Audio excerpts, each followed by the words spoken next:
حضور علیہ السلام کے صحابی حضرت ابو ہریرہ حدیث کے راوی ہیں، صحیح مسلم میں یہ حدیث موجود ہے، میرے مصطفیٰ کا دربار لگا ہے۔ ایک صحابی نے عرض کی کہ یا حضور علیہ السلام فرما رہے ہیں کہ لوگوں حج کرو، حج کو اللہ نے تم پہ فرض کیا ہے۔ ایک شخص نے سوال کیا یا رسول اللہ کیا اللہ نے ہر سال ہم پہ حج فرض کیا ہے؟ حضور علیہ السلام خاموش رہے۔ پھر عرض کی کہ یا رسول اللہ کیا ہر سال ہم پہ حج فرض ہے؟ حضور خاموش رہے۔ پھر عرض کی یا رسول اللہ کیا حج ہم پہ ہر سال فرض ہے؟ حضور علیہ السلام نے جب اس نے 3 مرتبہ عرض کر لی تو میرے آقا نے ارشاد فرمایا، گویا کہ اگر میں کچھ نہ ارشاد فرماؤں تو خاموش ہو جایا کرو، کیونکہ اگر اس وقت میں کہہ دیتا کہ حج ہر سال تم پہ فرض ہے تو میری امت پہ ہر سال حج فرض ہو جاتا۔ یہ حضور علیہ السلام نے امت کے لیے آسانی فرمانا چاہی اور یہ نہ فرمایا کہ ہر سال حج فرض ہے، ورنہ میرے آقا کو اللہ نے اتنا اختیار دیا ہے۔ میرے آقا کی زبان کوئی عام زبان نہیں ہے، وہ زبان جس کو سب کل کی کنجی کہیں، اس کی نافذ حکومت پہ لاکھوں سلام۔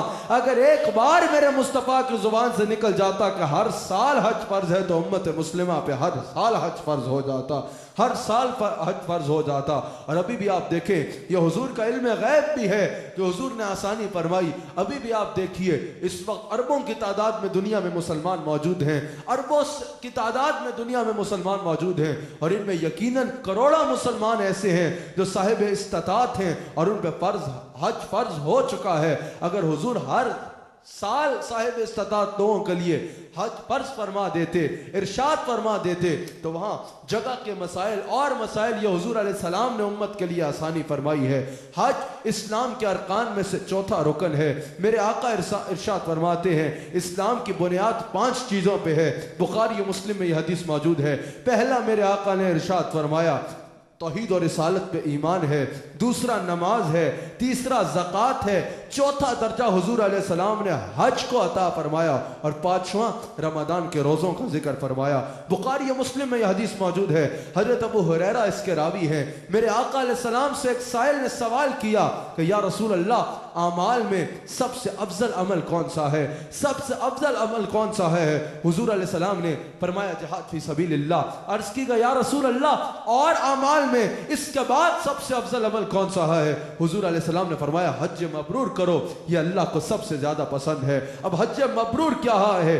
تمام محدثین نے حج مبرور کی تعریف بیان کرتے ہوئے کہا کہ حج مبرور وہ حج ہے جو معصیت سے پاک ہو، جو گناہوں سے پاک ہو، جو بد نگاہی سے پاک ہو، جو فحش کلامی سے پاک ہو، سابقہ گناہوں سے انسان ندامت کے ساتھ توبہ کرے، آئندہ گناہوں سے بچنے کا پکا ارادہ کرے، اس حج کو حج مبرور کہا جائے گا۔ یہ حج مبرور ہے کہ انسان اس وقت تو خطاؤں سے پاک رہے، پچھلی خطاؤں سے اور گناہوں سے توبہ کرے اور آئندہ گناہوں سے بچنے کا پکا ارادہ کرے، اس کو حج مبرور کہا جاتا ہے۔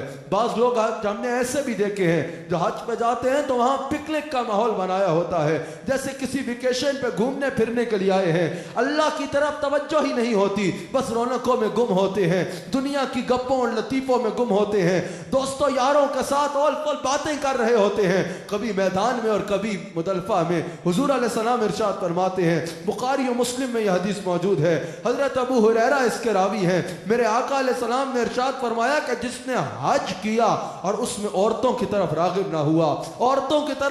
نہ ہوا، جس نے حج کیا اور اس حج میں گناہوں سے بچ کے رہا، کوئی گناہ کا کام نہیں کیا، حضور علیہ السلام فرماتے ہیں اللہ اس کو گناہوں سے ایسے پاک فرما دیتا ہے جیسے وہ آج ہی ماں کے پیٹ سے پیدا